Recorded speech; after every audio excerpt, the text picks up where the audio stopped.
सो Hariom everyone. तो आज हम शुरू कर रहे हैं अपना वैदिक हेरिटेज का नया session and we are going to do the Valmiki Ramayana and Valmiki Ramayana is very very interesting. तो मैं अब अपनी स्क्रीन शेयर करूंगी। मैं ही मंत्र बोलूंगी 2 बार, आप लोग मंत्रों को सुने। ये 10 मंत्र हैं, सुनने से आप लोगों की एक संस्कार बनेंगे और आप लोगों के लिए सबके लिए असाइनमेंट है, इन्हें याद करें, प्रोनाउंसिएशन अच्छे से करें और हमें वीडियो बना के भेजें। देवदीति फाउंडेशन जितने भी लोग वीडियो बना के हमें भेजेंगे हम सबको गिफ्ट्स देंगे, ठीक है। तो अब मैं अपने मंत्र शेयर कर रही हूँ, अपनी स्क्रीन शेयर कर रही हूँ। Okay,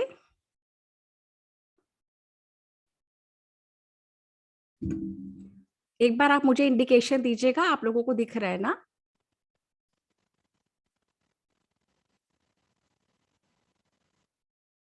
It's coming that you are sharing screen, but अभी कुछ सारा blank है। अच्छा ठीक है, अभी आने वाला है। अब आ गया? No. दिख रहा है आप लोगों को? अभी भी नहीं दिख रहा? नहीं, अभी इसमें यही आ रहा है। You first started slide, sharing. First slide दिख रहा है ना? फर्स्ट स्लाइड आ रहा है ना? नहीं। It's coming. Sapna Khandelwal has started sharing screen. अच्छा, तो आप लोगों को कुछ नजर नहीं आ रहा? मैं दोबारा से इसको स्टॉप करती हूँ, दोबारा से शेयर करती हूँ स्क्रीन और okay, now I understand. Now it's fine. अब ओके, चला गया। सॉरी, मुझे लगा शायद मैंने कुछ गलती करी। अब एनीवे ठीक है, अब हम इसको प्रॉपर्ली करते हैं। अब आप लोग को दिख रहा होगा ना? Yes. Very good, thank you. तो अब मैं, ठीक है, तो वाल्मीकि रामायण का सेशन शुरू कर रहे हैं अपने मंत्रों के साथ। आप लोग सब म्यूट करके मंत्र दोहराएं। ओम सहना ववतु सहनौ भुनक्तु सह वीर्यं करवावहै तेजस्विनावधितमस्तु मा विद्विषावहै। ओम शांति शांति शांति ही। दूसरा मंत्र है हमारा, मैं एक ही बार करती हूँ, ठीक। दूसरा मंत्र है जब हम दीप जलाते हैं ना, उसके लिए है। दीप ज्योति परम ब्रह्म दीप ज्योतिर्जनार्दन दीपो में हरतु पापम दीप ज्योतिर्नमोस्तुते। तीसरा मंत्र हमारा है ओम गुरुर्ब्रह्मा गुरुर्विष्णु गुरुर्देवो महेश्वरः जिसको तेरा ज्यादा डर है तो वो उठा ले। गुरु साक्षात परम ब्रह्म तस्मै श्री गुरवे नमः। सब लोगों से रिक्वेस्ट है अपने आप को म्यूट कर ले, आवाजें आ रही हैं आपके यहाँ से। ओम शुक्लां वरधरं विष्णुं शशिवर्णं चतुर्भुजं प्रसन्नवदनं ध्यायेत् सर्वविघ्नोपशान्तये। पृथ्वी त्वया धृता लोकाः देवी त्वां विष्णुना धृता त्वं च धारय मां देवी पवित्रं कुरु चासनम्। आगमार्थं तु देवानां गमनार्थं तु रक्षसां कुर्वे घण्टारवं तत्र देवतावान् लाञ्छनम्। गंगे च यमुने चैव गोदावरी सरस्वती नर्मदे सिन्धु कावेरी जलेऽस्मिन् सन्निधिं कुरु। देहो देवालय प्रोक्तः जीवो देव सनातनः त्यजेदज्ञान निर्माल्यं सोहं भावेन पूजयेत्। सरस्वती नमस्तुभ्यं वरदे कामरूपिणी विद्यारंभं करिष्यामि सिद्धिर्भवतु मे सदा। 2 नए मंत्र पिछली बार इंट्रोड्यूस करे थे।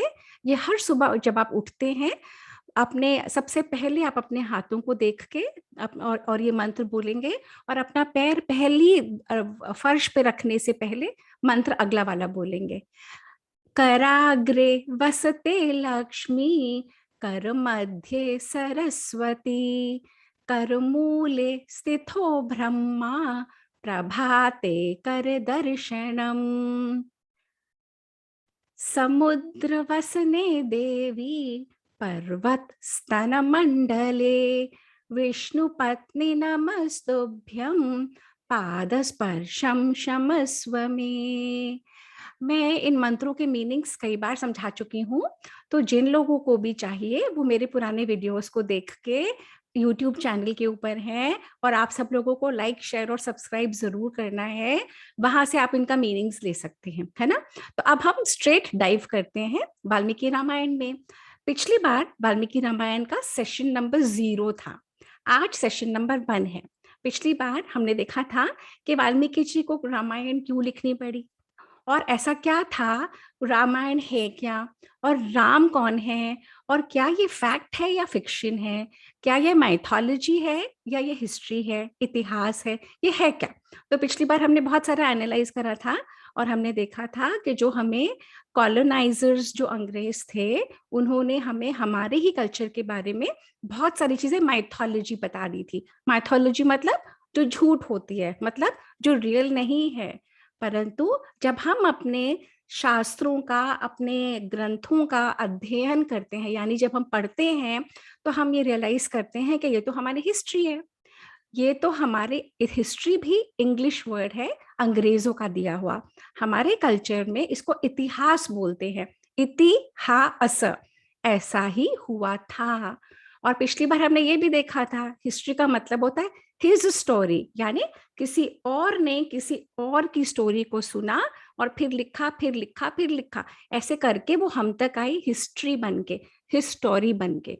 परंतु हमने ये देखा कि वाल्मीकि जी राम के साथ ही थे, राम के समय में ही थे, और वाल्मीकि जी देखते जा रहे थे और लिखते जा रहे थे।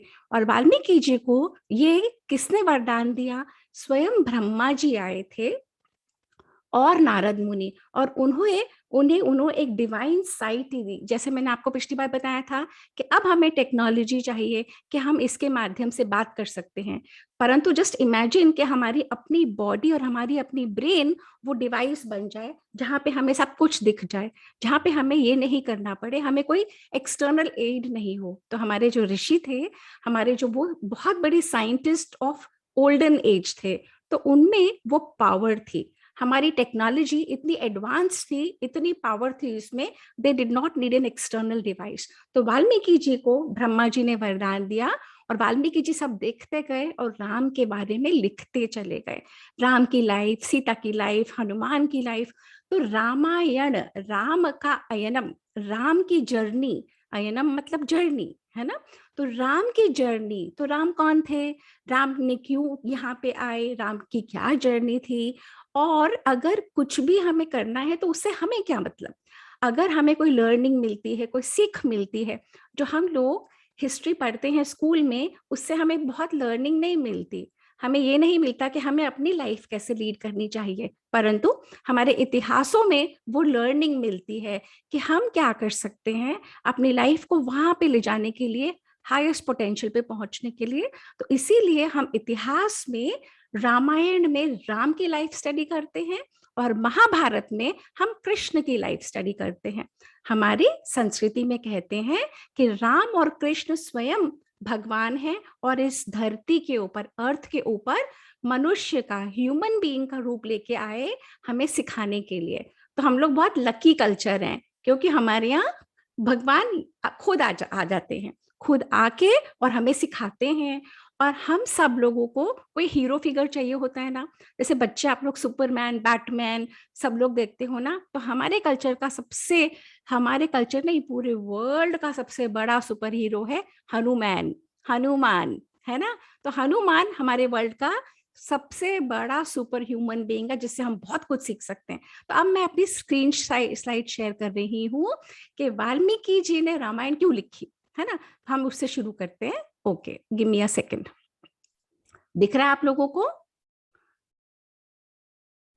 मुझे किसी के मैम श्लोक मैम बिल, श्लोक बिल्कुल बिल्कुल बिल्कुल स्क्रीन शेयर आ गया है भाभी. बिल्कुल बिल्कुल बिल्कुल Now तो you can. हाँ बिल्कुल देखिए, ये दिख रहा है ना, अब ये देखिए, हाँ. ये देखिए ब्रह्मा जी है यहाँ पे, है ना.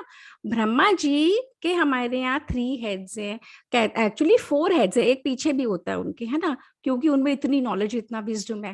तो ब्रह्मा जी ने वाल्मीकि जी को बोला कि आप एक ऐसे रचना करो जिसमें कि ये जो रावण है ना, ये 10 हेड्स वाला, और ये है ये राम, सीता और लक्ष्मण, इनके बारे में आपको ना लिखना है.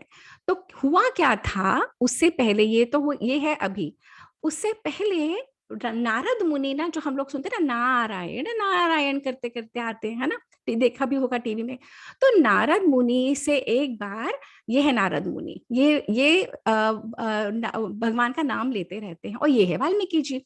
वाल्मीकि जी ने नारद मुनि से पूछा कि क्या कोई संसार में ऐसा है जो एकदम परफेक्ट ह्यूमन बीइंग है, क्या कोई एक ऐसा है जो एकदम कमिटेड है, जो ब्रेव है, जो धर्म के कार्य करता है, जो स्ट्रांग है, जिसमें सारी अकम्प्लिशमेंट है, जिसमें सारी नॉलेज, सारी कैपेबिलिटी है, जो स्कॉलर भी है, जो कैपेबल भी है, और जो बहुत गुड लुकिंग भी है. नारद ने कहा हाँ. और नारद ने उस समय वाल्मीकि जी को 100 श्लोकों में एक स्टोरी सुनाई, और वो है, उसको कहते हैं संक्षेप रामायण.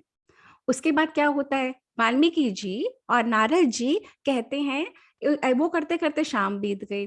अगले दिन सुबह उठे और दोनों ने कहा चलो हम लोग स्नान कराते हैं. तो पहले नलके और ऐसे बाथरूम तो था नहीं, क्योंकि वो लोग तो फॉरेस्ट में रहते थे. उस समय भी हमारे नगर थे, बड़ी बड़ी सिटीज थी हमारे यहाँ. अयोध्या बहुत बड़ी सिटी उस समय भी थी, परंतु ये लोग वनों में रहते थे, फॉरेस्ट में रहते थे. और उन्होंने कहा स्नान करके आते हैं, तो ऑब्वियसली कहाँ जाओगे, जहाँ नदी होगी या वाटरफॉल होगा. तो ये लोग तमसा नदी, ये पूरी तमसा नदी है, ब्यूटीफुल नदी, तमसा नदी का बहुत सारा वर्णन रामायण में आता है, वेरी सीनिक नदी. वो लोग वहां पे स्नान करने पहुंचे. तो जब स्नान करने पहुंचे तो उन्होंने वहां पे एक पेयर ऑफ बर्ड्स देखा, क्रेन्स देखे. पिछली बार मैंने बताया था, उन पक्षियों को हिंदी में सारस भी बोलते हैं, सारस. ये सारस एक ऐसा जोड़ा होता है जो अगर एक बार विवाह कर लेता है, एक बार मेट कर लेता है, लाइफ लॉन्ग उसी के साथ रहता है.